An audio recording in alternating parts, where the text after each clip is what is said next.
ఏది ఏమైనా హార్మోజ్ జలసంధి ప్రధానంగానే ఈ రెండు దేశాల మధ్య యుద్ధ వాతావరణాలు మరోసారి కమ్ముకోబోతున్నాయి. ఇజ్రాయెల్ స్టాండ్ ఏంటి? ఇరాన్ అమెరికాలు ఒక అండర్స్టాండింగ్కి వస్తే ఇజ్రాయెల్ స్టాండ్ ఏంటి అనేటటువంటి అంశం పైన కూడా చర్చ కొనసాగుతుంది. తాజాగా ఇరాన్ ఇజ్రాయెల్ మధ్య నెలకొన్నటువంటి ఉద్రిక్తకరమైనటువంటి పరిస్థితుల మధ్య ఇజ్రాయెల్ కొత్త దేశపు మ్యాప్ను విడుదల చేయడంపై వివాదాలు కొనసాగుతున్నాయి. ఈరోజు ప్రైమ్ 9 ప్రైమ్ 10 డిబేట్లో మనతో పాటు ప్రముఖ ఎకనామిస్ట్ డాక్టర్ పెంటపాటి పుల్లారావు గారు, అంతర్జాతీయ వ్యవహారాలపైన నిష్ణమైనటువంటి వ్యక్తి పెంటపాటి పుల్లారావు గారు లైవ్లో అందుబాటులో ఉంటారు. ప్రొఫెసర్ జేఎల్ఎన్ రావు గారు ఉస్మానియా యూనివర్సిటీ అంతర్జాతీయ సంబంధాలపై ఎంతో అవగాహన ఉన్నటువంటి వ్యక్తి, పొలిటికల్ సైన్స్లో ఓయూలో పనిచేసినటువంటి జేఎల్ఎన్ రావు గారు మనకు లైవ్లో అందుబాటులో ఉంటారు.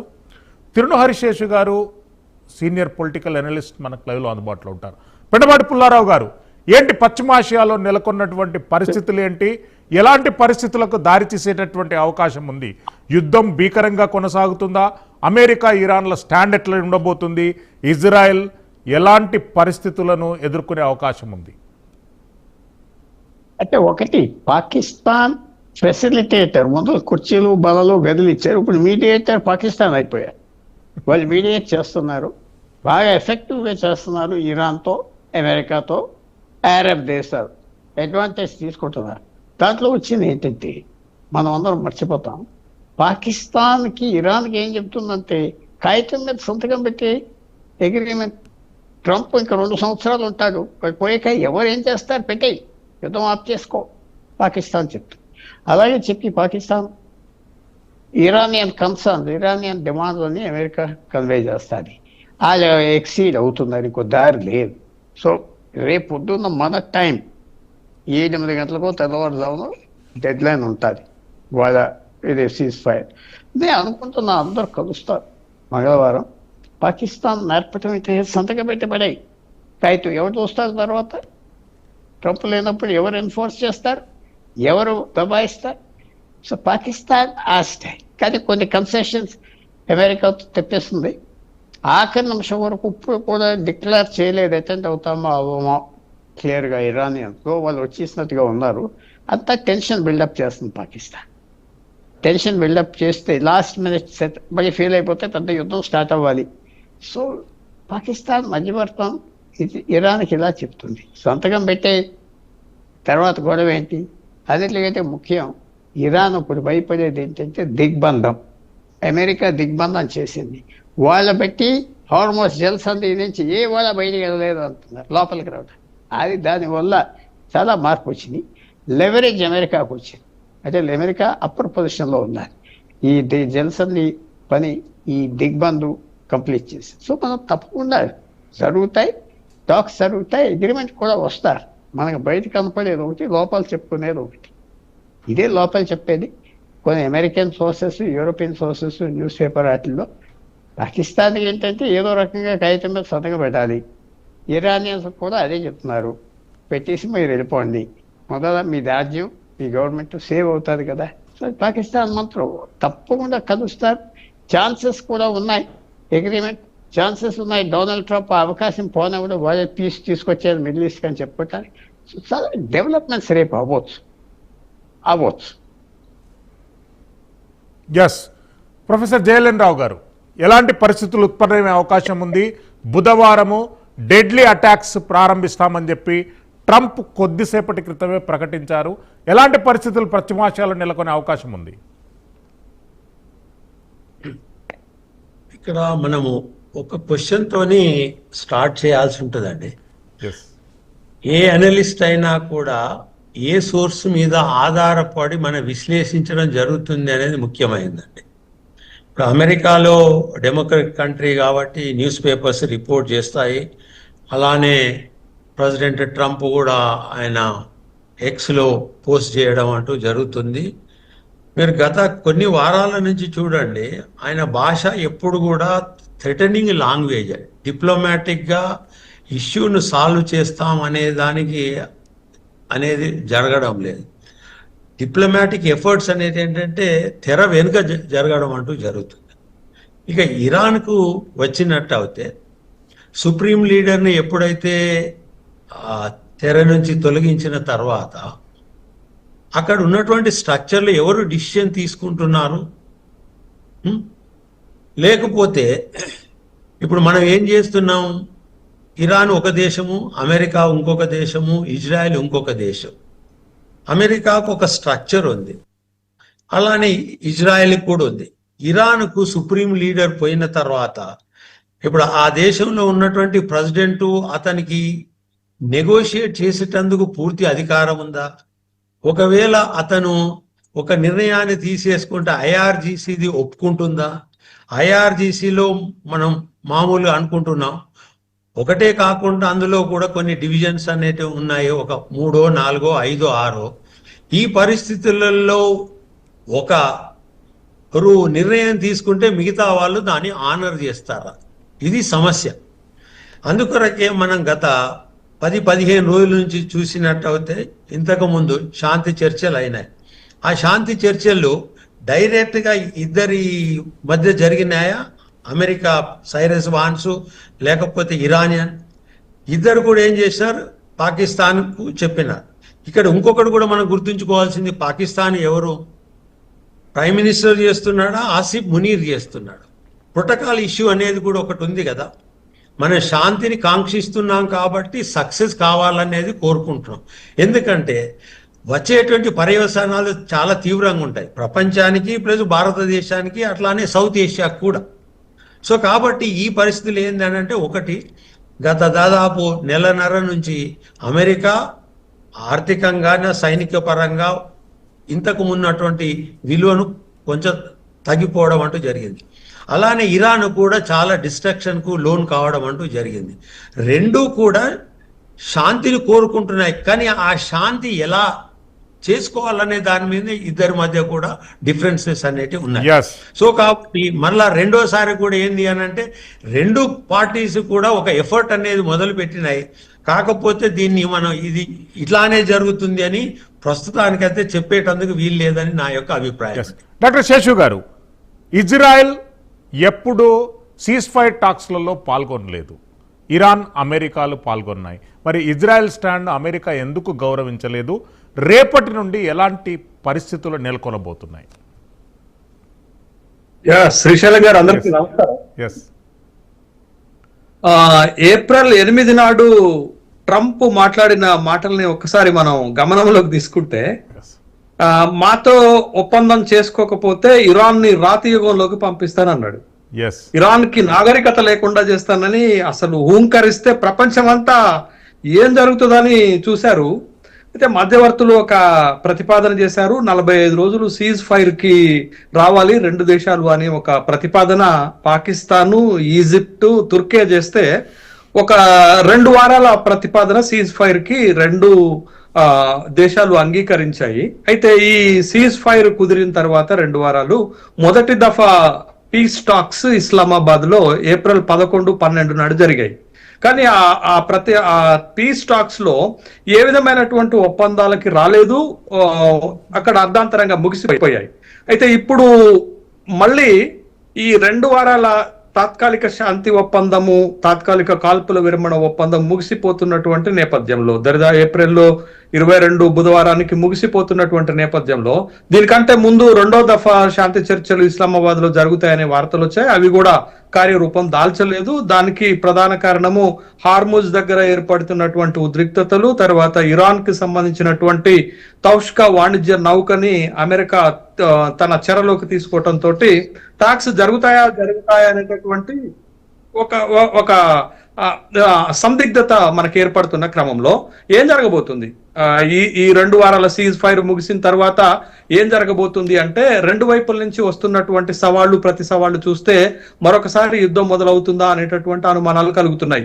ఎక్కడ కూడా ట్రంప్ ఒక మాట చాలా క్లియర్ గా ఏం చెప్తున్నాడంటే, ఈ శాంతి ఒప్పంద ప్రతిపాదనలు కానీ లేకపోతే తాత్కాలిక కాల్పుల విరమణ కానీ మరొకసారి పొడిగించేటటువంటి అవకాశం లేదు అని అంటే, ఇరాన్ కూడా దానికి మేము సిద్ధంగా ఉన్నామనేటటువంటి ఒక ప్రతి సవాల్ చేస్తుంది. అయితే పాకిస్తాన్, ఈజిప్ట్ ఇరాన్ కి ఒక ప్రతిపాదన చేస్తున్నాయి, మీరు శాంతి చర్చలకు రండి ఇస్లామాబాద్ లో జరిగేవి అనేటటువంటిది. బహుశా ఇస్లామాబాద్ లో శాంతి చర్చలకు రావాలి అని అంటే ప్రతిపాదనలు ఏంటది? ఇరాన్ కి ఆమోదయోగ్యమైనటువంటి ప్రతిపాదనలు ఇప్పటి వరకు అమెరికా పెట్టలేదు.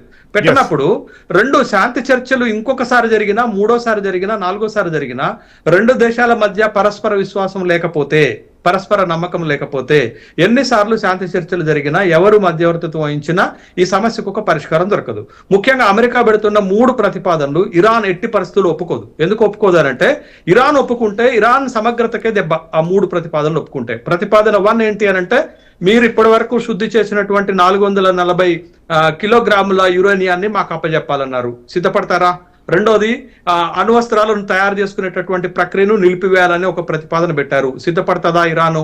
మూడోది హార్మోజ్ ని ఎలాంటి ఆంక్షలు లేకుండా ఓపెన్ చేయాలనేటటువంటి ఒక ప్రతిపాదన పెట్టారు. అసలు హార్మోజ్ తోటే కదా, జలసంధి తోటే కదా ఇప్పటి వరకు ఇరాన్ ప్రొటెక్ట్ అయింది. కాబట్టి ఈ 3 ప్రతిపాదనలు తనకి ఎట్టి పరిస్థితుల్లో ఆమోదయోగ్యం కాదు. కాబట్టి చర్చల ప్రతిపాదనలు ఈ 3 నుంచి అమెరికా వెనుకకు తగ్గదు. కాబట్టి ఏ విధంగా సంధి కుదురుతుంది? సంధి కుదిరే మార్గమేనా? సంధి కుదరటానికి మీరు పెట్టిన ప్రతిపాదనలు న్యాయబద్ధమేనా అని ఇరాన్ ఇప్పటికీ అడుగుతుంది కదా. మరి అడుగుతున్నప్పుడు అది కుదురుతుందా అనేటటువంటి సందేహాలు మనకే కలుగుతున్నప్పుడు వాళ్ళకి ఎట్లా నమ్మకం వస్తుంది? రెండోది మీరు చూడండి, చాలా గమ్మత్తైన విషయం ఏంటంటే అమెరికా ఒక పెద్ద తప్పు చేసిందండి. ఇక్కడ ఏం తప్పు చేసిందనంటే ఇప్పటి వరకు మీకు హమాస్ కి ఇజ్రాయెల్ కి మధ్యవర్తిత్వం వహించింది ఎవరు? అమెరికానే. అంతే కదా. 2.5 సంవత్సరాలు అక్కడ దాడులు జరిగితే మధ్యవర్తిత్వం వహించింది వాళ్లే కదా. తర్వాత నిన్నటికి నిన్న ఏప్రిల్ 16 నాడు కుదిరినటువంటి తాత్కాలిక శాంతి ఒప్పందం కాల్పుల విరమణలో కూడా ఇజ్రాయెల్ కి లెబనాన్ కి మధ్యవర్తిత్వం వహించింది ఎవరు? అమెరికానే. కానీ ఇప్పుడు ఇరాన్, ఇజ్రాయెల్, అమెరికా ఈ 2 దేశాలు సంయుక్తంగా ఇరాన్ పైన దాడి చేశాయి. మరి మధ్యవర్తిత్వం వహించడానికి అంత స్థాయి లేకపోతే అంత డిప్లొమసీ ఉన్నటువంటి కంట్రీ ఏంటి అనేటటువంటి దానికి వస్తే ఏం సమాధానం దొరుకుతుంది ఇక్కడ? కాబట్టి అమెరికా ఒక పెద్ద తప్పు చేసింది. ఇజ్రాయెల్ ఇరాన్ పైన దాడి చేస్తే మధ్యవర్తిత్వం వహించడానికి ఉన్నటువంటి తన ఆప్షన్ వదులుకొని ఇజ్రాయెల్ తోటి సంయుక్తంగా ఇరాన్ పైన దాడి చేసింది. అక్కడ ఒక పెద్ద దెబ్బ. అయితే ఇప్పుడు ట్రంప్ ముందున్నటువంటి ఒక పెద్ద సవాల్ ఏంటంటే గౌరవప్రదంగా ఒక ఎగ్జిట్ ఎలా అవ్వాలో ట్రంప్కు తెలవట్లేదు. గౌరవప్రదంగా ఈ యుద్ధం నుండి ఈ సమస్య నుండి ఎలా బయటపడాలో ట్రంప్కు తెలవట్లేదు. కాబట్టి పొద్దున ఒక మాట మాట్లాడుతున్నాడు, మధ్యాహ్నం ఒక మాట మాట్లాడతాడు, సాయంత్రం ఒక మాట మాట్లాడతాడు.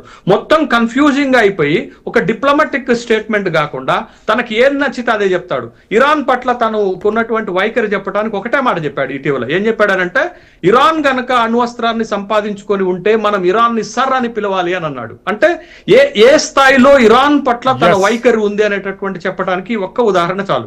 మరి ఇరాన్ ఒప్పుకుంటుందా? ఇరాన్ ఏమంటుందంటే మా స్వదేశీ భద్రత, మా స్వయం భద్రత కోసమే మేము అణువాయుధాన్ని సమకూర్చుకున్నా, క్షిపణి వ్యవస్థని సమకూర్చుకున్నా, అది మా స్వతంత్ర ప్రతిపత్తిని కాపాడుకోవటానికి అని వాళ్ళు చెప్తున్నారు.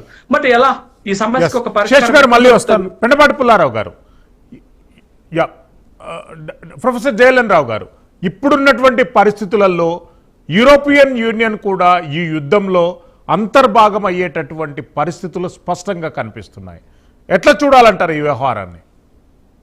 ఇక్కడ నేను డిజగ్రీ అవుతానండి. ఎందుకు అని అంటే యూరోపియన్ యూనియన్ అంటే చాలా దేశాలు, 27 దేశాలు ఉన్నటువంటి ఒక వ్యవస్థ యూరోపియన్ యూనియన్. ఫ్రాన్స్ తీసుకోండి, మీకు మొదటి నుంచి కూడా ఇట్లాంటి చర్యలను ఫ్రాన్స్ ఎప్పుడు కూడా అమెరికా నుంచి దూరంగానే ఉండేది. అలానే ఇంకొకటి యూరోపియన్ యూనియన్ లాంటి ముఖ్య దేశమైనటువంటి జర్మనీ కూడా తీసేసుకోండి. వాళ్ళు ఇప్పటి వరకు అమెరికా చేస్తున్నటువంటి లేకపోతే తీసుకున్నటువంటి ఎట్లాంటి చర్యనైనా బహిరంగంగా మాత్రం సమర్థించలేదు. ఇటలీ కూడా తీసేసుకోండి, మోరార్లెస్ అదే త్రోవలో ప్రయాణిస్తుంది. అలానే బ్రిటన్ కూడా తీసేసుకోండి, most trusted ally in European Union కదా. అదే బ్రెగ్జిట్ తర్వాత బయటకు వచ్చినా కూడా బ్రిటిష్ ప్రైమ్ మినిస్టర్ ఏమన్నాడు? It is not our war అని అన్నాడు. అందుకొరకు ఇక్కడ సమస్య ఏంటి అని అంటే a statesmen has to know where to begin and know where to end the war also. ఇప్పుడు ఎంటర్ అయితే అమెరికా అయ్యింది, ఇప్పుడు ఆనరేబుల్ గా ఎలా ఎగ్జిట్ అవ్వాలనేది సమస్య వచ్చింది. దానికి తోడు ఏమైంది అని అంటే ట్రంప్ యొక్క పర్సనాలిటీ మనం పరిగణలోకి తీసుకున్నట్టయితే ఆయనకు ఒకటువంటి స్పష్టమైనటువంటి అవగాహన లేదు. కాకపోతే ఇది ఒకటి ఇండివిజువల్ లెవెల్లో. దేశపరంగా చూసుకున్నట్టయితే ఏంటి అనంటే నెక్స్ట్ ఎలక్షన్స్ అనేటివి ఉన్నాయి వాళ్ళ కాంగ్రెస్. సో కాబట్టి మరి ఇక్కడ అమెరికా ఓడిపోయింది, లేకపోతే తన యొక్క టార్గెట్స్ ఏదైతే అచీవ్ చేయకపోతే నెక్స్ట్ పర్యవసానం ఏముంది? ఆల్రెడీ ఏంటిది ఆ కాంగ్రెస్లో ప్రెసిడెంట్ ఇంపీచ్మెంట్ గురించి కూడా ఒక రకమైనటువంటి చర్చలు ప్రారంభమైనాయి. దీన్ని ఎలా చేయాలి? ముందుకు పోతే ఒక సమస్య, విత్డ్రా అవుతే ఇంకొక సమస్య. ఇది పరిస్థితి. ఇంత కన్ఫ్యూజింగ్ ఉన్న స్టేట్లో ఒకవేళ యూరోపియన్ యూనియన్లో ఉన్నటువంటి అన్ని దేశాలు కూడా అమెరికాకు ఒకే రకమైనటువంటి సమర్థన ఇచ్చేటందుకు అవకాశం అనేది లేదు. మరి ఈ పరిస్థితులలో ఎలా ఉండబోతుంది? ముఖ్యంగా ఏంటి అంటే యూరోపియన్ యూనియన్ కంట్రీస్ యొక్క సెక్యూరిటీ ఏదైతుందో అమెరికానే ఆధారపడి ఉంది ఇప్పటి వరకు కూడా. ఇక్కడ మనం ఇంకొకటి కూడా తీసుకోవాలి. ఏంటి అనంటే Ukraine Russia war. European union ఆ వార్లో ఎంటర్ కాకపోయి ఉంటే ఇప్పటి వరకు ఏదో ఒక పరిష్కారం అనేది దొరికేది. ఎందుకు అనంటే యుక్రెయిన్లో యూరోపియన్ యూనియన్ అక్కడి వరకు నాటో ఫోర్సెస్ వచ్చినాయి అనుకోండి, రష్యా ఏం చేస్తుంది? It is considered it's a direct no threats the very existence of Russia అండి. అందుకొరకు ఇది చాలా కాంప్లెక్స్ సిచ్యుయేషన్. కాబట్టి ఒకవేళ ఈ పరిస్థితి చాలా రోజులు కంటిన్యూ అయినా, ఒకవేళ అమెరికా మాట్లాడేటువంటి ఏది వారు చాలా సీరియస్గా అయినా కూడా యూరోపియన్ యూనియన్లో అన్ని దేశాలు మళ్ళీ అక్కడ కూడా ఒక డివైడ్ అనేది వస్తుంది, డివిజన్ అనేది వచ్చేటందుకు ఆస్కారం ఉంది. ముఖ్యంగా యూరోపియన్ యూనియన్లో ఉన్నటువంటి ప్రముఖ దేశాలు అమెరికాకు సపోర్ట్ ఇచ్చేటందుకు వెనకాడు, ఏదో ఒకరు ఇద్దరు కొంతమంది సోల్జర్స్ పంపుతారు, కానీ హోల్ హార్టెడ్గా మాత్రం అమెరికాకు సమర్థించే అవకాశం లేదని నేను భావిస్తున్నాను. ఎస్ శేషు గారు, మేము హార్మోజ్ జలసంధిని పూర్తిగా తెరిచాము అని చెప్పి ఇరాన్ విదేశాంగ శాఖ ప్రకటించింది. ఐఆర్జిఎస్ ఏమో నిబంధనలు వర్తిస్తాయనేటటువంటి అంశాన్ని హెచ్చరించింది. ఐఆర్జిఎస్ మరియు ఇరాన్ ప్రభుత్వం మధ్యన ఒక అఘాతం కొనసాగుతుంది అనుకోవచ్చా? లేదు అంటనంటే ఐఆర్జిఎస్ ప్రభుత్వాన్ని పూర్తిగా ఓవర్టేక్ చేసిందని అనుకోవచ్చా ఈ అంశం? శ్రీశైలం గారు, ఈ సమాధానం కంటే ముందు ఒక చిన్న కంటిన్యూటీ ప్లీజ్. యూరోపియన్ యూనియన్ యుద్ధంలోకి వస్తుందని నేను అనుకోవట్లేదు. ఎందుకనంటే నాటో, యూరోపియన్ యూనియన్ లో ఉన్న చాలా దేశాలు నాటోలో సభ్య దేశాలే. నాటోలో 30 సభ్య దేశాలు ఉంటే ఇప్పుడు అసలు ట్రంప్ అక్కసంతా అదే కదా, మీరు నాటో దేశాలు కలిసి రండి, మనం హార్మోజ్ ని దిగ్బంధం చేస్తామంటే ఒక్క కంట్రీ కూడా ముందుకొచ్చి అమెరికన్ ప్రెసిడెంట్ కి అమెరికాకి సహకరించినటువంటి దాఖలాలు లేవు. కాబట్టి ఈ అనవసరమైనటువంటి యుద్ధంలోకి మమ్మల్ని ఎందుకు లాగుతారు అనేటటువంటి ఒక అభిప్రాయాన్ని కలిగి ఉన్నారు. కాబట్టి ఇటీవలనే ప్యారిస్ లో మీకు ఒక సమావేశం జరిగింది. అటు ఇటలీ తోటి ప్యారిస్, బ్రిటన్ కలిసి ఒక సమావేశం పెట్టుకొని ఏ తీర్మానం చేయకుండా బయటకు వెళ్ళిపోయినటువంటి సందర్భాన్ని చూసాం. ఇక మీరు అడుగుతున్నటువంటి ప్రశ్న ఏంటి అని అంటే, చాలా మీడియా వార్తా కథనాలు వస్తున్నది ఏంటి అంటే, there is a gap between the IRGC and Iran government అనేది. ఎప్పుడైతే ఆయతుల్లా ఖమైనీ మరణించారో, ముజ్తబా కూడా ఆ దాడిలో గాయపడ్డారు, కోమాలో ఉన్నారు అనేటటువంటి వార్తలు వచ్చినటువంటి నేపథ్యంలో, బట్ అది స్పష్టత ఇవ్వటం ఇష్టం లేనటువంటి ఇరాన్ మనకు ఒక చాలా సింపుల్ గా మనకు తెలవాల్సింది ఏంటంటే, ఇప్పుడు ఇరాన్ ప్రభుత్వం అంతా ఐఆర్జిసి చేతుల్లోనే ఉంది. ఎందుకు నేను ఈ మాట అంటున్నానంటే, రెండో దఫా ఫీజ్ టాక్స్ జరుగుతాయి 20వ తారీఖు నాడు ఏప్రిల్ అని అనుకున్నప్పుడు అమెరికన్ ప్రెసిడెంట్ 2 షరతులు పెట్టాడు. షరత్ 1 ఏంటి? మొదటి షరత్ కండిషన్ ఏం పెట్టాడనంటే, మీరు ఎలాంటి ఆంక్షలు లేకుండా హార్మోజ్ ని ఓపెన్ చేస్తామనేటటువంటి షరతుతోటి చర్చలకు రావాలి. రెండోది, ఈ చర్చల్లో పాల్గొనేటటువంటి ఇరాన్ ప్రతినిధులు ఒప్పందాలపైన నిర్ణయం తీసుకోవడానికి ఐఆర్జిసి అనుమతి తీసుకొని రండి అన్నాడు. అంటే ఇప్పుడు ఇరాన్ లో ఐఆర్జిసి ప్రభుత్వమే నడుస్తుంది. ముజ్తబా నిర్ణయాలు అనేది ఒక తెరచాటుగా ఉన్నటువంటి ఒక అభిప్రాయమే. ఎందుకంటే ఖమైనీకి ఆ రెస్పెక్ట్ ఉన్నది కాబట్టి ఆ విధమైనటువంటి వ్యవహారం నడుస్తుంది. కానీ బట్ ఇప్పుడు total government is under the control of the IRGC నుండే ఉంది. కాబట్టి ఐఆర్జిసి నిర్ణయాలే ఫైనల్ అవుతాయి అనేటటువంటి విషయం ట్రంప్ మాటల్లోనే మనకి తెలిసింది. ఇప్పుడు రెండో దఫా చర్చల్లో చాలా కీలకంగా 2 షరతులు అమెరికానే ముందు పెట్టింది. కానీ ఇరాన్ ఎందుకు ముందుకు రావట్లేదు అని అంటే, చర్చల మాటున లొంగుబాటు అనేటటువంటి ఒక ఒప్పందం చేసే ప్రయత్నం జరుగుతుందని ఇరాన్ భయపడుతుంది. కాబట్టి ఇరాన్ ఈ చర్చలకు రావడానికి సిద్ధం కావట్లేదు. ఇరాన్ దగ్గర ఇంకొక అస్త్రం ఉంది శ్రీశైలం గారు. ఏంటి అని అంటే, రేపు మళ్ళా ఈ పీస్ టాక్స్ ఫెయిల్ అయినా, లేకపోతే ఈ డెడ్ లైన్ పూర్తయిన తర్వాత మళ్ళా రెండు దేశాల మధ్య ఉద్రిక్తతలు, కాల్పులు, మళ్ళా దాడులు, క్షిపణి ప్రయోగాలు ప్రారంభమైతే హార్మోజ్ జలసంధిని మళ్ళీ ముయ్యటంతో పాటు ఇంకొక అస్త్రం ఉంది వాళ్ళ దగ్గర, దాన్ని కూడా ఓపెన్ చేసే అవకాశం ఉంటుంది. అది ఓపెన్ చేస్తే మొత్తం ప్రపంచం కూడా ఇబ్బందులకరమైనటువంటి పరిస్థితి, ఇంతకంటే సమస్య తీవ్రంగా దారుస్తుంది. బాబ్ ఎల్ మాండెబ్ దాన్ని హౌతీలను రంగంలోకి దింపి ఆ జలసంధిని కూడా మూస్తే దీంతో పరిణామాలు ఇప్పుడు సౌత్ ఏషియాలోనే కాదు, ఐరోపాలోను, తర్వాత మీకు ఉత్తర అమెరికాలోను సమస్యలు తీవ్రమవుతాయి అనేటటువంటిది. కాబట్టి ఆ బాబ్ ఎల్ మాండెబ్ ను కూడా మూసేటటువంటి అవకాశం ఉంటుంది. అప్పుడు ఈ రెండు జలసంధులు మూసుకపోతే ప్రపంచంలో మీకు ముడి చమురు కొరత ఏర్పడుతుంది, ఎల్పిజి సమస్య ఏర్పడుతుంది, ఎరువుల సమస్య ఏర్పడుతుంది, రసాయనాల సమస్య ఏర్పడుతుంది, సిమెంట్ ప్రాబ్లం ఏర్పడుతుంది, ఐరన్ ప్రాబ్లం ఏర్పడుతుంది.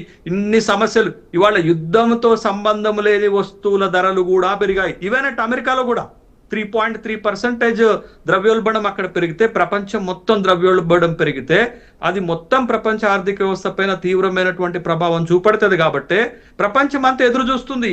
అసలు పీస్ టాక్స్ రెండో దఫా ప్రారంభమవుతాయా, మరి డెడ్ లైన్ ముగిసిన తర్వాత ట్రంప్ నిర్ణయం ఎలా ఉంటుంది, ఇరాన్ ఎలా స్పందిస్తుంది అనేది ప్రపంచం అంతా ఎదురు చూస్తుంది. ఈ యుద్ధం వాళ్ళ ముగ్గురుదే కాదు, మొత్తం ప్రపంచానిది.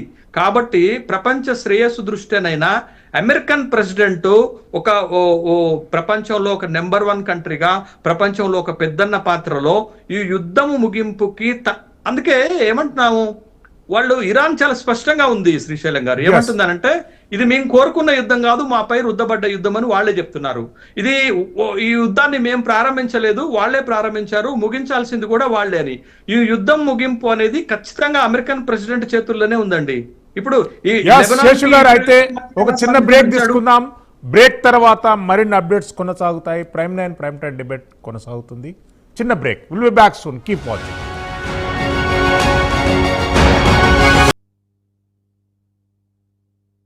ప్రకటించింది. మరోపక్క రెండో దఫా ఇస్లామాబాద్ టాక్స్కు అవకాశం లేకపోలేదని చెప్పి అమెరికా, ఇరాన్ రెండు వర్గాలు ధృవీకరించాయి. అయితే జేడీ వ్యాన్స్ మరోసారి ఇస్లామాబాద్ వస్తున్నారా అనేటటువంటి అంశంపై అంతర్జాతీయంగా చర్చ కొనసాగుతుంది. ఏది ఏమైనా హార్మోజ్ జలసంధి ప్రధానంగానే ఈ రెండు దేశాల మధ్య యుద్ధ వాతావరణాలు మరోసారి కమ్ముకోబోతున్నాయి. ఇజ్రాయెల్ స్టాండ్ ఏంటి? ఇరాన్, అమెరికాలు ఒక అండర్స్టాండింగ్కి వస్తే ఇజ్రాయెల్ స్టాండ్ ఏంటి అనేటటువంటి అంశం పైన కూడా చర్చ కొనసాగుతుంది. తాజాగా ఇరాన్, ఇజ్రాయెల్ మధ్య నెలకొన్నటువంటి ఉద్రిక్తకరమైనటువంటి పరిస్థితుల మధ్య ఇజ్రాయెల్ కొత్త దేశపు మ్యాప్ను విడుదల చేయడంపై వివాదాలు కొనసాగుతున్నాయి. ఈరోజు ప్రైమ్ 9 ప్రైమ్ టైమ్ డిబేట్లో మనతో పాటు ప్రముఖ ఎకనామిస్ట్ డాక్టర్ పెంటపాటి పుల్లారావు గారు, అంతర్జాతీయ వ్యవహారాలపైన నిష్ణమైనటువంటి వ్యక్తి పెంటపాటి పుల్లారావు గారు లైవ్లో అందుబాటులో ఉంటారు. ప్రొఫెసర్ జేఎల్ఎన్ రావు గారు, ఉస్మానియా యూనివర్సిటీ అంతర్జాతీయ సంబంధాలపై ఎంతో అవగాహన ఉన్నటువంటి వ్యక్తి, పొలిటికల్ సైన్స్లో ఓయూలో పనిచేసినటువంటి జేఎల్ఎన్ రావు గారు మనకు లైవ్లో అందుబాటులో ఉంటారు. తిరును హరిశేషు గారు సీనియర్ పొలిటికల్ అనలిస్ట్ మనకు లైవ్లో అందుబాటులో ఉంటారు. పెంటపాటి పుల్లారావు గారు, ఏంటి పశ్చిమాసియాలో నెలకొన్నటువంటి పరిస్థితులు ఏంటి? ఎలాంటి పరిస్థితులకు దారి తీసేటటువంటి అవకాశం ఉంది? యుద్ధం భీకరంగా కొనసాగుతుందా? అమెరికా, ఇరాన్ల స్టాండ్ ఎట్లా ఉండబోతుంది? ఇజ్రాయెల్ ఎలాంటి పరిస్థితులను ఎదుర్కొనే అవకాశం ఉంది? అంటే ఒకటి, పాకిస్తాన్ ఫెసిలిటేటర్, మొదలు కుర్చీలు, బలలు, గదులు ఇచ్చారు. ఇప్పుడు మీడియేటర్ పాకిస్తాన్ అయిపోయారు. వాళ్ళు మీడియేట్ చేస్తున్నారు, బాగా ఎఫెక్టివ్గా చేస్తున్నారు. ఇరాన్తో, అమెరికాతో, అరబ్ దేశాలు అడ్వాంటేజ్ తీసుకుంటున్నారు. దాంట్లో వచ్చింది ఏంటంటే, మనం అందరం మర్చిపోతాం, పాకిస్తాన్కి ఇరాన్కి ఏం చెప్తుందంటే, కాగితం మీద సంతకం పెట్టి అగ్రిమెంట్, ట్రంప్ ఇంకా 2 సంవత్సరాలు ఉంటాడు, పోయాక ఎవరు ఏం చేస్తారు, పెట్టేయి, యుద్ధం ఆఫ్ చేసుకో, పాకిస్తాన్ చెప్తుంది. అలాగే చెప్పి పాకిస్తాన్ ఇరానియన్ కన్సర్న్, ఇరానియన్ డిమాండ్లని అమెరికా కన్వే చేస్తుంది. అది ఎక్సీడ్ అవుతుందని ఇంకో దారి లేదు. సో రేపు పొద్దున్న మన టైం 8 గంటలకు తెల్లవారుజామున డెడ్ లైన్ ఉంటుంది వాళ్ళ ఇది సీజ్ ఫైర్. నేను అనుకుంటున్నా అందరూ కలుస్తారు మంగళవారం. పాకిస్తాన్ నేర్పటం అయితే సంతకం పెట్టబడాయి కాగితం ఎవరు చూస్తారు తర్వాత? ట్రంప్ లేనప్పుడు ఎవరు ఎన్ఫోర్స్ చేస్తారు, ఎవరు దబాయిస్తారు? సో పాకిస్తాన్ ఆస్టే, కానీ కొన్ని కన్సెషన్స్ అమెరికా తెప్పిస్తుంది. ఆఖరి నిమిషం వరకు ఇప్పుడు కూడా డిక్లేర్ చేయలేదు అటెండ్ అవుతామో అవ్వమో క్లియర్గా. ఇరానియన్స్లో వాళ్ళు వచ్చేసినట్టుగా ఉన్నారు. అంతా టెన్షన్ బిల్డప్ చేస్తుంది పాకిస్తాన్. టెన్షన్ బిల్డప్ చేస్తే లాస్ట్ మినిట్ సెట్ మళ్ళీ ఫెయిల్ అయిపోతే పెద్ద యుద్ధం స్టార్ట్ అవ్వాలి. సో పాకిస్తాన్ మధ్యవర్తం ఇది ఇరాన్కి ఇలా చెప్తుంది, సంతకం పెట్టే తర్వాత గొడవ ఏంటి? అన్నిటికంటే ముఖ్యం ఇరాన్ ఇప్పుడు భయపడేది ఏంటంటే దిగ్బంధం. అమెరికా దిగ్బంధం చేసింది, వాళ్ళ బట్టి హార్మోస్ జలసంధి నుంచి ఏ వాళ్ళ బయటికి వెళ్ళలేదు అంటున్నారు, లోపలికి రావడం. అది దానివల్ల చాలా మార్పు వచ్చింది, లెవరేజ్ అమెరికాకు వచ్చింది. Welcome back to prime 9 prime time debate. Jayalan Rao garu, cease fire call far చేసినటువంటి 24 గంటల లోపే భారత్కు చెందినటువంటి 2 వాణిజ్య నౌకలపైన IRGS కాల్పులు జరిపింది. మరి ఇప్పుడు వాణిజ్య బంధాలు కొనసాగుతాయా? మళ్ళీ భారత్ ఈ వాణిజ్య నౌకల్ని హార్మోస్ జలసంధి నుండి సరఫరా గురించి నడిపేటటువంటి అంశాలు ఎంతవరకు ఉన్నాయి? ఒకటి, ముందు ఇరాన్ ప్రకటించినటువంటి కొన్ని దేశాల నౌకలు ఫ్రీ ప్యాసేజ్ ఉంటుంది స్టేట్ ఆఫ్ హార్మోజ్ నుంచి. Yes. అందులో ఇండియా, చైనా, రష్యా, టుర్కియా, పాకిస్తాన్ ఇవి కదా. అయితే కొన్ని రిపోర్ట్స్ ప్రకారం ఏంటి అనంటే ఈ ఇండియా నౌకలతోని ఇంకొక 3-4 గ్రీస్కు సంబంధించినటువంటి షిప్స్ కూడా ఉన్నాయి. సో ఒక ఆ పొరపాటు వలన వాళ్ళు అటాక్ చేసినారు ఇండియన్ ఫ్లాగ్స్ ఉన్నా కూడా ఇండియన్ నౌకలని ఒక ఇంటర్ప్రిటేషన్. ఇంకొకటి ఏంటి అనంటే ఈ IRGC ఏవైతున్నాయో అందులో చాలా డివిజన్స్ ఉన్నాయి. ఒక కమ్యూనికేషన్ గ్యాప్ అనేది కొన్ని డివిజన్స్ మధ్య ఉండడం వలన యాక్సిడెంటల్ గా ఇది జరిగింది అని ఇంకొక వార్తా విశ్లేషణ. అయితే ఏదైనా కానీ కాక ఇండియా ఇరానియన్ రాయబారిని ఢిల్లీలో ఉన్నటువంటి ఆయనను పిలిచి గట్టిగా ప్రొటెస్ట్ చేయడం అంటూ జరిగింది. అఫీషియల్ గా ఈ దౌత్యపరంగా ఇండియాకు ఇరాన్కు మధ్యలో ఏం జరిగింది, ఏమన్నా వాళ్ళు అపాలజీని ఎక్స్టెండ్ చేసినారా అనేది మనకి ఇంకా బయటికైతే రావడం అంటూ జరగలేదు. కాకపోతే ఏంటి అని అంటే మళ్ళా తర్వాత ఏంటిది, ఇవాళ నిన్న రిపోర్ట్స్ ప్రకారం ఇరాన్ నుంచి వచ్చినటువంటి ఒక షిప్, ఇరానియన్ షిప్పే ఇండియాకు వచ్చింది అని మళ్ళా మనకు కొన్ని న్యూస్ పేపర్స్ రిపోర్ట్ చేయడం అంటూ జరిగింది. అయితే ఇక్కడ మనకు అందుకొరకే ముందే మీకు చర్చించడం అంటూ జరిగింది. ఏంది అనంటే ఇక్కడ చాలా కన్ఫ్యూజన్ ఉంది అండి. సో ఇప్పుడు IRGC కూడా is it under the control of one individual who is taking the decisions? ఆ డిసిషన్స్ ఏదైతే తీసుకున్న తర్వాత అది కింది వరకు కూడా ఆ డిసిషన్స్ చేరుతున్నాయా, లేకపోతే అందులో ఉన్నటువంటి రకరకాల డివిజన్స్ లో ఎవరికి వాళ్ళే స్వయం ప్రతిపత్తిగా నిర్ణయాలు తీసుకునేటందుకు అవకాశం ఉంది. కాబట్టి మళ్ళా వాటి మధ్యలో కూడా ఏమైనా కమ్యూనికేషన్ గ్యాప్ ఉన్నదా అని మనకు కూడా కొంచెం సస్పెక్ట్ చేయాల్సినటువంటి పరిస్థితి ఏర్పడుతుంది. అయితే ఇక్కడ ఇంకొకటి ఏంటి అనంటే ఇరాను స్టేట్ ఆఫ్ హార్మోజ్ అందరికీ ఓపెన్ చేసింది అని ప్రకటించడం జరిగింది. అమెరికా మేము బ్లాక్ ని కంటిన్యూ చేస్తామని చెప్పడం కూడా జరిగింది. అయినా కూడా ఇట్లాంటి సంఘటనలు అప్పుడప్పుడు జరుగుతూ ఉన్నాయి. సో కాబట్టి ఇట్లాంటి సిచ్యుయేషన్ మనం డిప్లొమాటిక్ గా ఎలా అనలైజ్ చేయాలి, విశ్లేషించాలి అని అంటే మనకు అక్కడ నిజంగా జరిగేటువంటి పరిస్థితులు మనకు క్షుణ్ణంగా అవగాహన ఉండాలి. రెండవది ఏంటి అంటే ఇప్పుడు ఒక సివిలియన్ గవర్నమెంట్ ఉంటే ఒక స్ట్రక్చర్ అనేది ఉంటుందండి. ఆ పైన ఎలాంటి నిర్ణయం తీసుకున్నా ఆ నిర్ణయం కింది వరకు చేరుతుంది. దాని ప్రకారంగా ప్రతి ఒక్కరు కూడా నిర్ణయాలకు లోబడి యాక్ట్ చేయడం అంటూ జరుగుతుంది.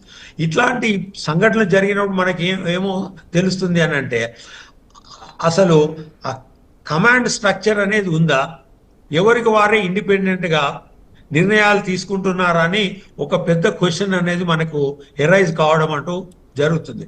దీనికి ఎలా అనంటే ఓన్లీ సంఘటనల ఆధారంగా కొంతకాలం వేచి చూసి మాత్రమే మనము ఇది కారణం అవి ఉండొచ్చు, లేకపోతే ఒక కమ్యూనికేషన్ గ్యాప్తోని ఇలాంటి పొరపాటు జరిగింది అని మనం అనుకునేటందుకు ఎక్కువ ఆస్కారం ఉందండి. ఎస్ శేషు గారు, చర్చలకు రమ్మంటే నేనే స్వయంగా వస్తాను. ఇరాన్తో చర్చలు జరిపేందుకు అమెరికాలో చాలామంది మధ్యవర్తిత్వం వహించే లక్షణాలు ఉన్నటువంటి నాయకులు ఉన్నారు. కానీ ఇరాన్ సాటిస్ఫై కాకుంటే నేను కూడా చర్చలకు వస్తాను అనేటటువంటి అంశాన్ని ట్రంప్ ప్రకటించారు. అసలు రెండో దఫా శాంతి చర్చలు ఉంటాయనేటటువంటి స్కోప్ మీకు ఎంతవరకు ఎస్టాబ్లిష్ అవుతుంది? అదేనండి, యాక్చువల్ గా మనకి ఏప్రిల్ 20 నాడే ఒక ఇనిషియేషన్ జరగాలి. రెండు దేశాల మధ్య రెండో దఫా శాంతి చర్చలు జరగాల్సి ఉండే. బట్ ఈ ఉద్రిక్తతలు ఏర్పడినటువంటి నేపథ్యంలో ఇరాన్ చర్చలకు రావడానికి సిద్ధపడలేదు. యాక్చువల్ గా అమెరికా సిద్ధంగానే ఉంది. జేడి వాన్స్ బృందము, మింట్ కాప్, కుష్నర్లు రావడానికి సిద్ధంగా ఉన్నారు. ఏ సమయంలోనైనా ఇస్లామాబాద్కి వస్తారనేటువంటి వార్తలు కూడా ఉన్నటువంటి నేపథ్యంలో బట్ ఇరాన్ సమ్మతించటం లేదు కాబట్టి, ఇరాన్ ప్రతినిధి బృందం రావడానికి ఇష్టపడలేదు కాబట్టి చర్చల్లో ప్రతిష్టాపన ఏర్పడినట్టుగా మనకు కనపడుతుంది. బట్ అమెరికన్ ప్రెసిడెంట్ కూడా ఈ చర్చల్లో పాల్గొంటారు, స్వయంగా పాల్గొంటారా లేకపోతే ఆన్లైన్ లో పాల్గొంటారా అనేటటువంటి విషయం మీద కూడా వార్తలు వస్తున్న నేపథ్యంలో చర్చల్లో ఎవరు పాల్గొన్నారు అనేది ముఖ్యం కాదండి. చర్చల్లో ప్రతిపాదనలు ఏంటి అనేది చాలా కీలకమైనటువంటి అంశం. ఇరాన్ వైపు నుండి ఉన్నటువంటి ప్రతిపాదనలు చాలా లిబరల్ గా ఉన్నాయి. నాకు తెలిసి ఏంటంటే మా పైన దాడులు నిలిపివేయాలి, భవిష్యత్తులో దాడులు చెయ్యము అనే హామీ ఇవ్వమంటున్నారు. హార్మోజ్ గతంలో ఎలా ఉందో అదే విధంగా మా నియంత్రణలో ఉండటానికి ఒప్పుకోవాలి అనేటటువంటి షరతు పెడుతున్నారు. తర్వాత గల్ఫ్ లో మీ సైనిక స్థావరాలను ఎత్తివేయాలని అంటున్నారు. కొంచెం ఇది ఇబ్బందికరమైన పరిస్థితి అయినా ఇప్పటికే గల్ఫ్ లో ఉన్నటువంటి అమెరికన్ సైనిక స్థావరాలను ఇరాన్ ధ్వంసం చేసింది. అది పెద్ద విషయం ఏమీ కాదు. తర్వాత యుద్ధ నష్టపరిహారం ఇవ్వాలంటున్నారు. మీరు ఇప్పుడు రోజుకి 16,600 కోట్లు ఖర్చు పెడుతున్నారు కదా, 25 లక్షల కోట్ల రూపాయలు మాత్రమే వాళ్ళు అడుగుతున్నారు. లేకపోతే హార్మోజ్ నుంచి మాకు టోల్ పెట్టుకునే అవకాశం ఇవ్వండి, దాని ద్వారా వచ్చేదాన్ని ఇరాన్ ని పునర్నిర్మాణం చేసుకుంటామని అడుగుతున్నారు. ఇరాన్ కు ఉన్నటువంటి ఆస్తులను మీరు ఫ్రీజ్ చేశారు, వాటిని విడుదల చేయండి అని అడుగుతున్నారు. లెబనాన్ పైన దాడులు చేయొద్దని అడుగుతున్నారు. మీరే 10 రోజులు శాంతి ఒప్పందం కుదుర్చుకున్నారు లెబనాన్ తోటి. కాబట్టి ఇరాన్ పెడుతున్నటువంటి షరతులు చాలా లిబరల్ గా ఉన్నాయి, ఆమోదయోగ్యంగా ఉన్నాయి. కానీ అమెరికా పెడుతున్న షరతులు ఎట్లున్నాయనంటే ఇరాన్ ప్రాదేశిక సమగ్రతను ప్రశ్నించే విధంగా ఉన్నాయి. అప్పుడు ఇరాన్ ఇంత కోల్పోయి ఎందుకు ఈ ఒప్పందానికి ఒప్పుకుంటుంది? ఇరాన్ సుప్రీం లీడర్ ఆయతుల్లా ఖొమైనీని కోల్పోయారు. మీరు ఇంకొక చాలా చాలా కీలకమైనటువంటి అంశం ఏంటంటే ఇరాన్ తోటి రెండో దఫా చర్చలు జరుగుతాయి అనుకున్నటువంటి నేపథ్యంలోనే మరొక పక్క ఇజ్రాయెల్ లెబనాన్ పైన దాడులకు తెగబడింది. దాడులకు తెగబట్టమే కాదు, హెజ్బుల్లా చీఫ్ అయినటువంటి నయీం కాసిమ్ని చంపేసింది. బట్ అదే ఎక్కడ కూడా అమెరికన్ ప్రెసిడెంట్ కి శాంతి నెలకొనాలి, అమెరికన్ ప్రెసిడెంట్ చిత్తశుద్ధితో పనిచేస్తున్నాడు అనేటటువంటి అంశం ఎక్కడ కూడా కనపడట్లేదు. ఎందుకంటే తన స్టేట్మెంట్లే తన వైఖరి ఏంటి, తను ఏ ఉద్దేశంతో ఉన్నాడనేది ఒక స్పష్టమవుతున్నటువంటి నేపథ్యంలో బట్ ఈ రెండో దఫా చర్చలు జరిగినా ఆ చర్చలు ఫలప్రదం అవుతాయని అభిప్రాయం కలగట్లేదు. ఎందుకు అని అంటే అమెరికా పెడుతున్న షరతులు అంత కఠినంగా ఉన్నాయి. బట్ ఆ షరతులకు ఒప్పుకుంటే ఇరాన్ ఓడిపోయినట్టే. అందుకే ఇరాన్ పార్లమెంట్ స్పీకరు గాలిబాఫ్ ఏమంటున్నాడు, ఈ ఒప్పందాల మాటున మమ్మల్ని ఓడిపోయామనేటటువంటి చెప్పేటటువంటి ప్రయత్నం జరుగుతుంది. కాబట్టి ఇరాన్ కి అమెరికా పెడుతున్న షరతులు ఆమోదయోగ్యం కాదు, నిరహేతుకమైనవి, అసంబద్ధమైనవి అని అంటున్నప్పుడు ఒప్పందం ఎట్లా కుదురుతుంది? ఇప్పుడు రెండు దేశాలకే సమాన స్థాయిలో నష్టమన్న జరగాల, రెండు దేశాలకి సమాన స్థాయిలో లాభం జరిగేటటువంటి ప్రతిపాదనలన్నా రావాలా? అట్లా కాకుండా ఏకపక్షమైనటువంటి ప్రతిపాదనలు ఉంటే, అమెరికన్ ప్రెసిడెంట్ దే పై చేయనేటటువంటి ప్రతిపాదనలు ఉంటే ఇరాన్ ఎందుకు ఒప్పుకుంటది ఇంత నష్టం జరిగిన తర్వాత? కాబట్టి చర్చల్లో పీఠముడి పడటానికి కారణం ఏంటంటే అమెరికన్ ప్రెసిడెంట్ పెడుతున్నటువంటి ప్రతిపాదనలు చాలా కఠినంగా ఉన్నాయి. ఇరాన్ ఒప్పుకోకుండా ఉండటానికి ఆ ప్రతిపాదనలు పెట్టారా అనేటటువంటి అభిప్రాయాలు కూడా కలుగుతున్నాయి. కాబట్టి రెండోసారి పీస్ టాక్స్ జరిగినా బట్ వాటి నుండి ఒక అవుట్కమ్, ఒక కంక్లూజన్ వస్తుంది అనేటటువంటి అభిప్రాయం మీద పెద్ద నమ్మకాలు అయితే కలగటం లేదు. బట్ ప్రెసిడెంట్ శేషు గారు మళ్ళీ వస్తాను. ప్రొఫెసర్ జయలలిన్ రావు గారు, ఏప్రిల్ 10, 11, 12 తేదీలలో ఇస్లామాబాద్ టాక్స్ జరిగాయి. అమెరికా, ఇరాన్కు చెందినటువంటి ప్రధానమైనటువంటి ప్రతినిధి బృందం అక్కడ చర్చలు జరిపాయి. అయితే వీళ్ళు చర్చలు జరిపినటువంటి హోటల్ ఇస్లామాబాద్ సెరెనా అనేటటువంటి హోటల్లో చర్చలు జరిపారు. దానికి సంబంధించినటువంటి బిల్లు పాకిస్తాన్ కట్టుకోలేని పరిస్థితిలో ఉంది. దానికి సౌదీ అరేబియాలో ఒక ఆర్గనైజేషన్ ఫండ్స్ డొనేషన్ ఏర్పాటు చేయడం అనేటటువంటిది సంచలనాత్మకంగా మారింది. వాళ్ళు వాళ్ళ పరిస్థితులను చక్కదిద్దుకోలేని పరిస్థితులలో ఇస్లామాబాద్కు టాక్స్కు ఆహ్వానించడం, అమెరికా ఒప్పుకోవడం, ఇరాన్ దానికి మద్దతు పలకడం, సౌదీ అరేబియాతో పాటు గల్ఫ్ దేశాలు కూడా మద్దతు పలకడాన్ని ఎలాంటి రకమైనటువంటి జియో పొలిటికల్ సిచ్యువేషన్స్గా మనం అభివర్ణించవచ్చు? ఒక విషయము మనం మర్చిపోతున్నాం. ఇస్లామాబాద్లో ఇరాను అమెరికా ప్రతినిధుల మధ్యలో చర్చలు నిజంగా జరిగినాయా? ఇద్దరు ఎదురెదురు కూర్చొని మాట్లాడుకున్నారా? లేదు. అమెరికా వైస్ ప్రెసిడెంట్ ఇస్లామాబాద్ నుంచి వెళ్ళేటప్పుడు ఏం చేసినాడు? 21 గంటలు చర్చలు జరిగినాయి. ఇరానియన్ డెలిగేషన్ పాకిస్తాన్ వాళ్ళకి చెప్పింది. వాళ్ళు తీసుకుపోయి అమెరికాకు ఇది అని చెప్పినారు. మళ్ళీ అమెరికా వాళ్ళు ఏదైతే చెప్పినారో పాకిస్తాన్కు వాళ్ళు తీసుకుపోయి మళ్ళా ఇరాన్కు చెప్పినాయి. రెండు పార్టీస్ ఎదురెదురు కూర్చొని ఇలాంటి చర్చలు జరగలేదు. అందుకొరకే ఇంకొకటి కూడా మనం గుర్తుంచుకోవాలి. ఇంతకు ముందు శేష్ గారు కూడా చెప్పినారు. ఒకటి ఏంటి అంటే ముసాయిదా, ఏ వాటి మీద చర్చలు జరగాలి, అదొకటి. అసలు అజెండా పాయింట్స్ డిక్లేర్ కాలేదు బయటికి అఫీషియల్. అదే వినండి. ఇంకొకటి, ట్రంప్ నేను కూడా ఇస్లామాబాద్ పోతాను, చర్చలు జరుగుతానంటే ఒక ప్రోటోకాల్ కూడా ఉంటుందండి. అమెరికా ప్రెసిడెంట్ వచ్చి ఎవరితో వాళ్ళతో బట్టి డైరెక్ట్ గా చర్చలు జరపడు కదా. ఆల్రెడీ అందుకొరకే సైరస్ వ్యాన్సే ఇంతకు ముందు వైస్ ప్రెసిడెంటే డైరెక్ట్ చేయలే. అమెరికా ప్రెసిడెంట్ ట్రంప్ వచ్చేసి ఎవరితోనే చర్చలు చెప్తే ఒక ప్రోటోకాల్, ఒక నియమాలు అనేటివి ఉంటాయి. అంతర్జాతీయ న్యాయ సూత్రాలు కూడా తీసుకుపోయి ఎవరో deputy secretary, under secretary, additional సెక్రటరీతో అమెరికన్ ప్రెసిడెంట్ చర్చలు జరుపుతారా? ఆయనకి ఈక్వలెంట్ గా ఉన్న పొజిషన్ తోని అమెరికా అఫీషియల్స్ చర్చలు జరుపుతారు, ఎవరైనా కానివ్వండి. కాక అయితే ఇక్కడ సమస్య ఏంటిది? ఇరాన్ నుంచి పార్టిసిపేట్ చేసేటువంటి వ్యక్తులు ఎవరు, వాళ్ళకు ఉన్నటువంటి పొజిషన్ ఏంటి, దీన్ని పూర్తిగా మనం పక్కకు పెడుతున్నాం. ఒకవేళ మీరు శాంతి చర్చలు సఫలం కావాలి అని అంటే చరిత్ర నుంచి మనం ఒకటి రికలెక్ట్ చేసుకోవచ్చు. ఎప్పుడైతే మన కొరియన్ వారు జరిగినప్పుడు భారతదేశము, కెనడా, ఇంకొక దేశం కలిసి మధ్యవర్తిగా చర్చలను ప్రతిపాదించడం జరిగింది. కొంతకాలం జరిగినాయి, వారం రోజులు, 20 గంటలో, లేకపోతే 50 గంటలో జరగలేదండి. కొన్ని నెలల పాటు జరిగినాయి. ఫైనల్ గా ఒక ఒప్పందం కుదిరింది. ఆ ఒప్పందం ప్రకారం సైన్ చేసిన. నా అభిప్రాయం ప్రకారం ఇలాంటి డైరెక్ట్ గా చర్చలు జరిగి సఫలం అవుతుంది, ఇంత తొందరగా అవుతుందని మనము ఎట్లాంటి ఊహాగానం చేయకూడదని నా యొక్క ప్రతిపాదన. ఎందుకు అనంటే సపోజ్ వీటి వలన చాలా దేశాలు కూడా ఏదో రకంగా ఎఫెక్ట్ అవుతున్నాయి. సపోజ్ ఇండియా ఉంది, ఇండియా ట్రంప్ నమ్ముతాడు, ఇరాన్ కూడా నమ్మకం ఉంది. ఇంకోటువంటి మధ్యస్థ దేశం అంటే జపాన్ కూడా ఉంది. ఎందుకనంటే ఈ వార్తోని అన్నిటికంటే ఎక్కువగా ఇంపాక్ట్ ఉండేటువంటి దేశం జపాన్ కూడా, లేకపోతే అమెరికా, ఇంకేమన్నా కంట్రీస్, 2 కానీ 3 దేశాలు కానీ ఓ పార్టీగా ఏర్పడి రెండింటి మధ్యవర్తిత్వం చేసినట్టు అయితే కొంతకాలానికి ఈ చర్చ సఫలీకృతం అయ్యేటందుకు అవకాశం ఉంటుంది. అయితే ఇక్కడ కొన్ని ఇష్యూస్ ఉన్నాయి. ఒకటి ఏంటి అనంటే, ఫస్ట్ ఎవరైనా కూడా స్టేట్ ఆఫ్ హార్మోజ్, అది ఫ్రీ ప్యాసేజ్ ఉండాలనేది ప్రతి ఒక్కరు.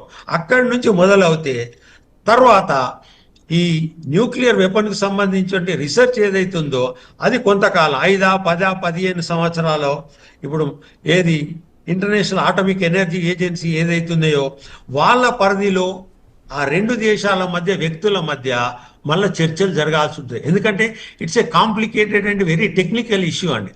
ఏ ప్రెసిడెంటో లేకపోతే వైస్ ప్రెసిడెంటో లేకపోతే ఇంకెవరో వాటిని డిసైడ్ చేసే పరిస్థితి ఉండదు అట్లాంటి ఇష్యూస్లలో. అందుకొరకే మొదటి స్టేట్ ఆఫ్ హార్మోజ్ను ఓపెన్ చేయడం. అలానే ఇరాన్కు ఉన్నటువంటి ఆ రీజనల్ ప్రయోజనాలు ఏవైతున్నాయో అవి దెబ్బతిన్నకుండా ఉండేటందుకు అమెరికా కూడా ఒప్పుకోవాల్సి రావడం. ఇది జరగాలనంటే ఫస్ట్ లో మీరు ఒక ఇష్యూ రేజ్ చేసినారు, హిజ్బుల్లా ఇన్ లెబనాన్. ఇక్కడ లెబనాన్ చూసుకున్నట్టయితే అక్కడ రాజ్యాంగం ప్రకారం ఏంటి అని అంటే, రాజ్యాంగం ప్రకారం అండి అక్కడ హిజ్బుల్లా అనేది గవర్నమెంట్ లో భాగం కాదు, ఇది నాన్ స్టేట్ ఆర్గనైజేషన్. అక్కడ కాన్స్టిట్యూషన్ ప్రకారం ఒక మతానికి చెందినటువంటి వ్యక్తి ప్రెసిడెంట్ అవుతే ఇంకో మతానికి చెందినటువంటి వ్యక్తి ప్రైమ్ మినిస్టర్ అవుతాడు. అక్కడ ఇంటర్నల్ కూడా ప్రాబ్లం ఉంది. సో కాబట్టి ఇన్ని వెపన్స్ ఒక నాన్ స్టేట్ యాక్టర్ ఒక దేశంలో, భారతదేశంలో గవర్నమెంట్ అట్లాంటి అనుమతిస్తుందా? జస్ట్ మనం అనుకుందాం. లేకపోతే ఏ డెమోక్రటిక్ కంట్రీలో ఇట్లాంటి దాన్ని ప్రోత్సహిస్తుందా ఏ ప్రభుత్వం అయినా కానివ్వండి కాక? వీటిని మనం ఏంటి అనంటే పూర్తిగా మోరార్లెస్ పక్కకు పెట్టేసి శాంతి చర్చలు, లేకపోతే ఈ యుద్ధ వాతావరణం ఉంది. ఎందుకనంటే అక్కడ అన్ని దేశాల యొక్క ప్రయోజనాలు ఉన్నాయి కాబట్టి మనందరం కోరుకునేది ఏంటి అంటే యుద్ధం త్వరగా ముగియాలి, శాంతి అనేది ఆ ప్రాంతంలో ఏర్పడాలి. ఏర్పడినప్పుడు ఏంటంటే ప్రపంచంగా ఆర్థికంగా నష్టపోకుండా ఉంటుంది. సో కాబట్టి ఇక్కడ ఆ రెండు దేశాలకు సంబంధించినటువంటి విషయాలే కాకుండా మిగతా ఎన్నో విషయాలు ఉన్నాయి. ఫస్ట్ బేసిక్గా వాటిని ఈ రెండు దేశాలు ఒప్పుకొని మిగతా వాళ్ళ బయలాటరల్ ఏవైతే ఉన్నాయో వాళ్ళ రెండింటికి సంబంధించి అక్కడి నుంచి ఇష్యూస్ అనేవి చిన్నగా, ఇది తొందరగా అయిపోయేది కాదు, కొంత టైం తీసుకునేటువంటి ప్రాసెస్ అండి. శేషు గారు, ఆసిఫ్ మునీర్ అంటే వద్దు, ప్రధానమంత్రి వద్దు, ఆసిఫ్ మునీర్ అంటే వద్దు, ప్రధానమంత్రి వద్దు అని ట్రంప్ అంటున్నారు. రీసెంట్లీ ఆసిఫ్ మునీర్ తెహరాన్లో కూడా అధికారికంగా పర్యటించారు. 4 గంటల ముందు డొనాల్డ్ ట్రంప్తో మునీర్ టెలిఫోన్ టాక్స్ కూడా చేశారనేటటువంటి కొన్ని వార్తలు వైరల్ అవుతున్నాయి. అంటే ఒక ఆర్మీ చీఫ్తోని ఒక దేశ ప్రధాన అధ్యక్ష హోదాలో ఉన్నటువంటి వ్యక్తి చర్చలు జరపడాన్ని ఎలా భావించారు? ఆసిఫ్ మునీర్ ఎప్పుడు వెలుగులోకి వచ్చాడండి? ఆసిఫ్ మునీర్ వెలుగులోకి వచ్చింది ఆపరేషన్ సింధూర్ తర్వాతనే వెలుగులోకి వచ్చినటువంటి వ్యక్తి. ఈ ఆసిఫ్ మునీర్ కి అమెరికా డొనాల్డ్ ట్రంప్ ఎంత గౌరవించాడు, ఆ దేశంలోకి తీసుకెళ్లాడు, మిలిటరీ పెరేడ్ లో పాల్గొనేటట్టు చేశాడు, తర్వాత 1-to-1 మాట్లాడాడు, డైనింగ్ టేబుల్ మీద కూర్చొని విందు చేసినటువంటి సందర్భం ఉన్నది. తర్వాత ఫీల్డ్ మార్షల్ గా ఎంపిక చేయడానికి తన ప్రోద్బలంతో పాకిస్తాన్ ప్రభుత్వాన్ని ఒప్పుకొని ఫీల్డ్ మార్షల్ గా ఎన్నికయ్యాడు.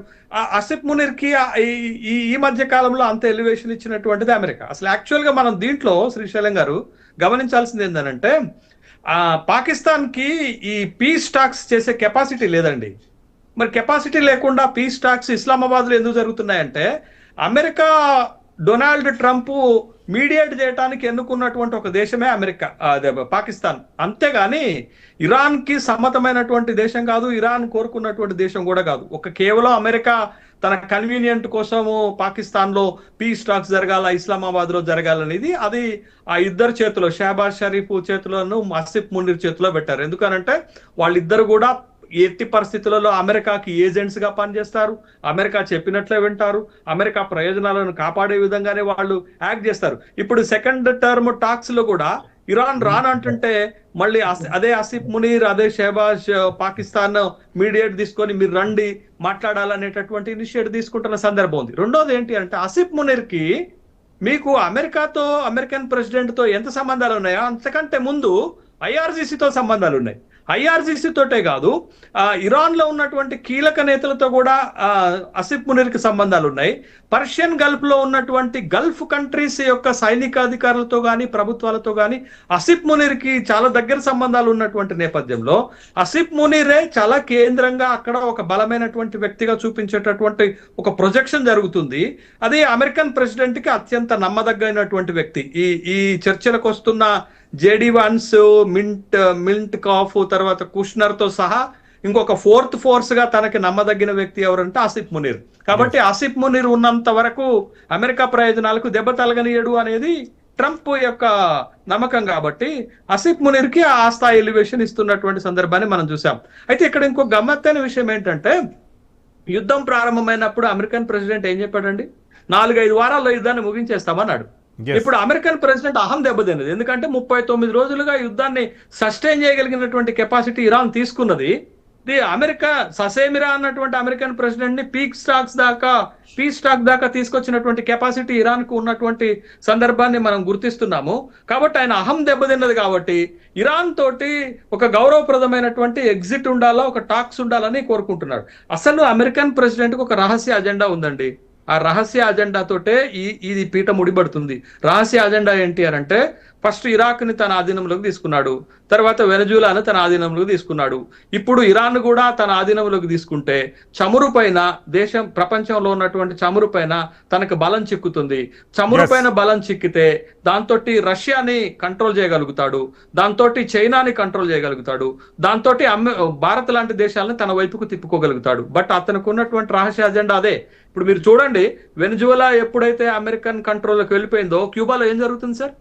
శ్రీశైలం గారు, క్యూబాలో ఏం జరుగుతుంది?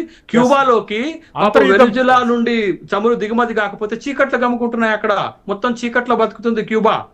ఇప్పుడు రష్యా నుండి ఆయిల్ ట్యాంకర్స్ పోయేదాకా క్యూబన్ ఏంది మొత్తం చీకట్లోనే బతికింది. బట్ అందుకే ఈ చమురు పైన పెత్తనం సంపాదించాలంటే తనకి ఇరాక్ వచ్చేసింది, వెనజులా వచ్చేసింది. Third largest producer of the oil Iran కూడా తన చెప్పు చేతల్లోకి వస్తే ఇక ప్రపంచం పైన అమెరికా పెత్తనము మరొకసారి కొనసాగుతుంది. ఆ పెత్తనం కోసమే ఇంత ప్రయత్నాలు చేస్తున్నటువంటి అమెరికన్ ప్రెసిడెంట్ డొనాల్డ్ ట్రంప్. ఎప్పుడైతే రిక్ అనే ప్రతిపాదన వచ్చిందో, రష్యా, ఇండియా, చైనా అనేటటువంటి ఒక కూటమి ప్రతిపాదన వచ్చిందో, దాన్ని ప్రభావితం చేసేటటువంటి ఎత్తుగడలు బ్రిక్స్ ని ఏం చేయలేకపోయాడు. ఏది ప్రతీకార సుంకాలతోటి ఈ రిక్ అనే ప్రతిపాదనని మొగ్గలోనే తుంచేసినటువంటి క్రమంలో చమురు అనేటటువంటి ఒక ఇన్పుట్ ని తన చేతుల్లో పెట్టుకునేటటువంటి ప్రయత్నమే ఇంతగనం తీసుకొస్తున్నాడు. వెనజులా ఏంటండి single largest producer in the world in crude. ఇప్పుడు అది వచ్చేసి థర్డ్ లార్జెస్ట్ ప్రొడ్యూసర్ ఇరాన్ తన చేతుల్లోకి పోతే ఇంకేముంటుందండి? మొత్తం ప్రపంచ చమురు పైన అమెరికాకి పెత్తనం దొరుకుతుంది. దాని మీద డిపెండ్ అయింది. వెనజులా చమురు పైన, ఇరాన్ చమురు పైన చైనా డిపెండ్ అయింది. చైనాని కంట్రోల్ చేసేటటువంటి ఒక పవర్ తనకు వస్తుంది. రష్యాలో 37% రష్యా కాంట్రిబ్యూషన్ ఉంది కదా, దాన్ని కూడా కంట్రోల్ చేయొచ్చు. దాని మొనోపలి పవర్ ని కంట్రోల్ చేయొచ్చు. ఇక భారతదేశం అంటారా? భారతదేశం ఒక కొరుకుడు పడట్లేదు. ఏది కమర్షియల్ టాక్స్లలో, మన ఆర్థిక ఒప్పందాల్లో, వాణిజ్య ఒప్పందాల్లో. కాబట్టి ఇట్లాంటి ఒక పవర్ సెంటర్ ని తన చేతుల్లో పెట్టుకుంటే భారత్ కూడా తన మాట వింటుంది కదా. అందుకని ప్రపంచం పైన తన గుత్తాధిపత్యాన్ని ఏంటది, MAGA make America great again, America first అనేది నా హయాంలో అయింది, నేను తీసుకొచ్చాను, ఏ అమెరికన్ ప్రెసిడెంట్ చేయలేదు, దీనికి కూడా నాకు నోబెల్ బహుమతి ఉంటే ఇవ్వాలి అనేటటువంటి ఒక క్లెయిమ్ చేసుకునే డొనాల్డ్ ట్రంప్ వ్యవహారం రహస్య అజెండా మనకు కనపడుతుంది. That is the hidden agenda of the Donald Trump of American president. Professor Jayalalitha Rao garu, cease fire కొనసాగుతున్నప్పుడు Israel తన కొత్త మ్యాప్ను IDF 24 గంటల క్రితం రిలీజ్ చేసింది. లెబ్నాన్లో దక్షిణ భాగాన సుమారు 15 కిలోమీటర్ల వరకు ఇజ్రాయెల్ బఫర్ జోన్గా మార్చుకుంది. ఎట్లా చూడాలంటారు ఈ వ్యవహారాన్ని? కన్క్లూజన్ పాయింట్గా చెప్పండి.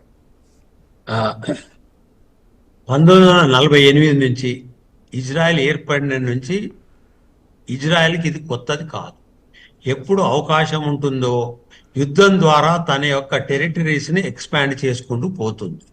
ఇప్పుడు కూడా అమెరికా ఇప్పటి యుద్ధంలో జోక్యం ద్వారా ఏమైపోయింది అని అంటే, ఇరాను చాలా వీక్ అయిపోయింది. రెండు, ఇప్పటి వరకు హిజ్బుల్లాకు సమకూర్చేటువంటి ఆయుధాలు కానివ్వండి, ఆర్థికంగా కానివ్వండి, ఇంతకు ముందు ఉన్నటువంటి శక్తిని ఇరాన్ కోల్పోయింది. అక్కడ అనుమానం లేదు. కాబట్టి ఏంటి అని అంటే, ఇప్పుడు ఇజ్రాయెల్ తన యొక్క దాడులను కంటిన్యూ చేస్తూనే ఉంది. ఈ సీజ్ ఫైర్ కూడా Israel is not a party. ఇప్పుడు ఇరాను అమెరికాకు మధ్యనే సీజ్ ఫైర్, శాంతి ఒప్పందాలు, చర్చలు కూడా పాకిస్తాన్ చేసినా కూడా ఈ రెండింటినే కదా. సో కాబట్టి ఇక్కడ పాకిస్తాన్కు ఒక ఇంట్రెస్ట్ ఉన్నది. ఎందుకంటే ఇరాన్కు సౌదీ అరేబియా కూడా ఒక కాంపిటీషన్ ఉంది రీజనల్గా చూసేస్తే, లేకపోతే సివిలైజేషనల్ పర్స్పెక్టివ్లో చూసినట్టు అవుతాయి. సో కాబట్టి ఏంటి అని అంటే, ముందు జరగబోయే దానికి ఒక సంకేతం. ముందు ఒకవేళ యుద్ధం గిట్ట మళ్ళీ జరిగినట్టయితే లెబనాన్లో ఈ ప్రాంతాలను ఇది బఫర్ జోన్గా క్రియేట్ చేస్తాం, అందులో కొంత భాగాన్ని మళ్ళీ మేము ఆక్రమించుకున్నాం. ఒకవేళ ముందు ఈ హిజబుల్లాకు ఇజ్రాయెల్కి యుద్ధం గిట్ట డైరెక్ట్ ఇప్పటిలాగా వచ్చేసేది ఉంటే ఏమవుతుంది అంటే ఇజ్రాయెల్ లెబనాను మోరార్లెస్ చాలా నష్టపోతుంది.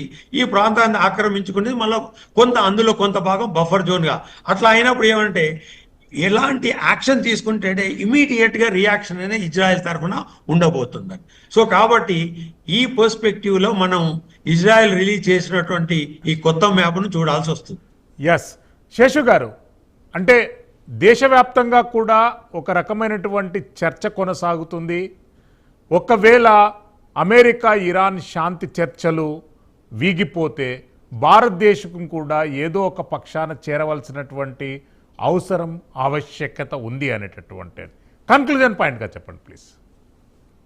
శ్రీశైలం గారు, భారత్ ట్రెడిషనల్ గా విదేశాంగ విధానంలో అనుసరిస్తున్న వైఖరిని కనుక చూస్తే మనం ఆ విధమైనటువంటి వన్ సైడ్ బయాస్ డెసిషన్ తీసుకుంటారని నేనైతే అనుకోవట్లేదు. ఎందుకంటే గతంలో కూడా అనేక యుద్ధాలు జరిగినప్పుడు మన స్టాండ్స్ అనేవి న్యూట్రల్ గానే కొనసాగాయి. ఆ అవసరమైతే సహాయం చేసేటటువంటి విధానమే కొనసాగింది. నెహ్రూ దగ్గర నుంచి అలీన విధానం దగ్గర కొనసాగినప్పుడు, ఇందిరాగాంధీ ఉన్నప్పుడు కొన్ని సందర్భాల్లో బంగ్లాదేశ్ ఏర్పాటు లాంటి సందర్భాల్లో జరిగిన బోల్డ్ డెసిషన్స్ తప్ప మిగతా అన్ని సందర్భాల్లో ఈవెన్ దో మీకు ఇప్పుడు 4.5 సంవత్సరాలుగా జరుగుతున్నటువంటి రష్యా ఉక్రెయిన్ యుద్ధంలో కూడా మన పాత్ర ఎంతవరకు ఉండాలో అంతవరకే ఉన్నటువంటి సంఘటన. తర్వాత హమాస్ కి, తర్వాత మీకు గాజా పైన ఇజ్రాయెల్ పెద్ద ఎత్తున దాడులు చేస్తున్నప్పుడు, అక్కడ పెద్ద ఎత్తున మానవ హననం చేస్తున్నప్పుడు మనం సాలిడారిటీని చూపించాం, కానీ మనం ఏ వైపుకి ఉన్నట్టుగా ఒక పక్షం వైపుకి మాట్లాడినట్టుగా మనకైతే తెలియదు. భారత్ నేచరే అంతా, భారతదేశం చాలా హుందాగా ఒక న్యూట్రాలిటీని మెయింటైన్ చేస్తూ ఒక గౌరవప్రదమైనటువంటి దేశంగానే ఉన్నది. బట్ ఆ విషయంలో మనం థ్యాంక్ యూ శేషు గారు, థ్యాంక్ యూ ప్రొఫెసర్ జయలన్ రావు గారు, అదేవిధంగా పెంటపాటి పుల్లారావు గారికి కూడా ధన్యవాదాలు తెలియజేస్తున్నాం. ఏది ఏమైనా కానీ పశ్చిమాసియాలో మరోసారి యుద్ధ మేఘాలు కమ్ముకునే అవకాశాలు స్పష్టంగా కనిపిస్తున్నాయి. శాంతి చర్చలకు అవకాశం లేకపోలేదు అనేటటువంటి అంశాన్ని అగ్రరాజ్యం స్వయంగా ప్రకటించింది. ఈ ప్రకటనల నేపథ్యంలో ఇరాన్ మరోసారి అమెరికాను కట్టడి చేసేందుకు నావికా దళాన్ని సిద్ధం చేసినట్టు అయతుల్లా ఖమేనీ కుమారుడు డైరెక్ట్గా ప్రకటించడం, సుప్రీం లీడర్ ప్రకటించడం అనేటటువంటిది చర్చనీయాంశంగా మారింది. ప్రైమ్ 9 డిబేట్లో పాల్గొన్న వక్తలందరికీ ధన్యవాదాలు తెలియజేస్తున్నాం. Keep watching prime 9. Silveri Srisailam for